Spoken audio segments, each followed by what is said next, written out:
شوق. خب صدای بسته شدن در و قدم ها به داخل از دور مرد میاد.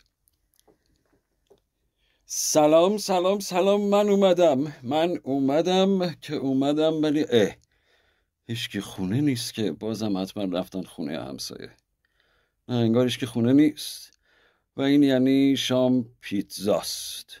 نه تخم مرغم با صرفه تره، یعنی هم خوشمزه تره هم تازه تره و حتی با یه گوجه میشه املت. اینجوری خوبه.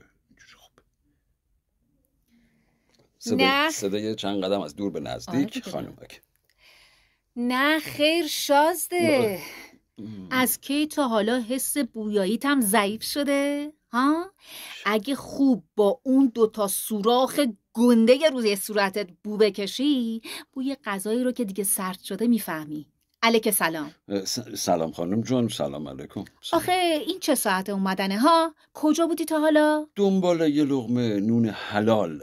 خیلی خسته شد. بشین. این چه نونیه که هیچ وقت تبدیل به یه پرس چلو کباب، جوجه کباب، سبزی پلو با ماهیچه، اونو بگو.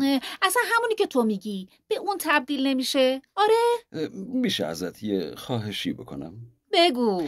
بذار حداقل برسم لباسمو عوض کنم، یه دست روی آب بزنم، یه چیزی تو این خندق بلا بریزم، بعد راجع بهش صحبت میکنیم. در غیر این صورت گرسنگی رو تمام کلماتم اثر منفی میذاره ها. نو چه؟ یعنی نه نمیشه. نمیشه. چرا نمیشه؟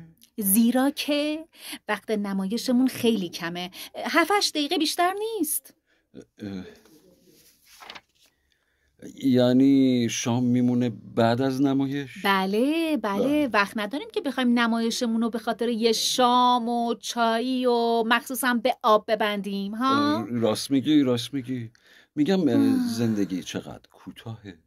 جدا هیچ وقت به این موضوع فکر نکرده بودم که 7-8 سالی که از زندگی مشترکمون گذشته حتی کمتر از این 7-8 دقیقه نمایش بوده. من که چیزی از حرفات حالیم نشد. با زبون خودمون حرف بزن بفهمم چی میگی. میگم هیچ وقت به این فکر کردی که زندگی ما هم مثل نمایشه؟ این دنیا همش صحنه نمایشه، ما هم بازیگرشیم. به این فکر کردی؟ من فکر میکنم زندگی ما چیزی شبیه زندگیه. چرا صدات اینطوری میکنی؟ خب همینجوری رمانتیکه. چیزی میگم خانم عزیز، جوش کن. نمایش ما یه چیزی شبیه زندگیه. بله. میگم نگفتی یا بیرون چه خبر بود که بازم دیر اومدی؟ فکر نکن حواسم پرت میشه با تون صداتو اینطوری کردن. باد خنک پاییزی آخرین برگ‌های زرد درخت‌ها رو انداخته بود. غروب بارون خورده پاییز. احساس غریبی توی آدم به وجود میاره. نمیدونی وقتی داشتم میومدم احساس کردم باید برای یکی دلم تنگ بشه. خوب شد؟ خب دیدم که هیچ وقت هیچ کسی اینجاها نمیلوله، فقط تو هستی. گفتم دارم برای تو تنگ بشه. خیلی حس شاعرانه‌ای بود. بله. اولا ممنون که منو قابل دونستی که دلت برا من تنگ بشه. این از اولا. دوما بله. اینجا درختاش سوزنی برگن و زیر پا خش نمی کنن. سوما اینجا که بارونی نبارید که غروبشم بارونی باشه. از همه مهمتر تو موقع غروب به من زنگ زدی، گفتی تو اداره داری اضافه کاری میکنی. اما حالا میفهمم که جناب عالی توی یکی از این پارکا داشتی واسه خودت قدم میزدی و شعر میگفتی. آره؟ نه الان من فقط داشتم تراوشات ذهنی خودم رو توصیف میکردم. باور کن داشتم تو اداره اضافه کاری میکردم. با این تراوشات ذهنی اضافه کاری هم میکردی دیگه؟ آره؟ گاهی وقتا البته بگم با همکارا یه جدولی هم به کمرمون میزنیم. اگه فیش حقوقیت پایان ماه کم باشه، یعنی خودم تو اسید سولفوری که غلیظ حلت میکنم. فهمیدی؟ حالا غلظتش هم مهمه. خیلی مهمه. حالا ببین کار دوم و سوم و اینا که انجام نمیدی. حداقل یکم وقت بیشتری برای من و این بچت بذار. طفلی صبح از خواب پا میشه تو نیستی. شبم که میای خونه اون خوابه. آخه وقتی سراغتو میگیره چی بهش بگم؟ بهش بگو بابات یه مرد بود. یه مرد کارمند منضبط. بگو اون به خاطر تو زحمت میکشید و اضافه کاری میکرد. من وصیت‌نامه‌مو تو گلدون عقاقیای سر تاقچه پنهان کردم. به اون گلدون عقاقیام برس، یادت باشه، خوش میشه. این بهش بگو اون تنها یادگار باباته. چقدر رومانتیک. میگم کاش یه چیز دیگه ای هم به یادگار میذاشتی. مثلا چی؟ یه حساب بانکی پر، 2-3 تا خونه، یه ماشین، یه چیزی. اونا که شاعرانه نیستن، ولی عوضش به پسرمون بگو مثل باباش یه مرد باشه اما هیچ وقت وام نگیره. ای وای ای وای ای وای. خدا بگم چیکارت کنه، ما که پسر نداریم، دختره.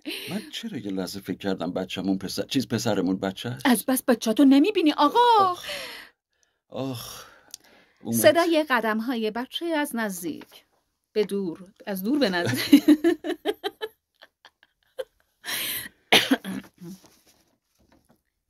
این هم دخترمون. از بس که بلند بلند حرف زدیم از خواب بیدارش کردیم. وای من شرمندم. سلام بابا جون. الهی من قربون این دخترکم بشم. بیا تو بغل بابا. چطوری نازگلم؟ بیا بابا. ما خیلی منتظرت بودم. نیومدی با هم بازی کنی؟ بابا جون عذرخواهی میکنم، ما همچون قراری هم داشتیم بابا. تو خودت قول دادی مگه نه مامان؟ آره من شاهدم. قول دادی، تو خیلی قولا به این بچه دادی. من خیلی قول میدم. من فراموش کردم. به خدا آخه اضافه کاری موندم بابا.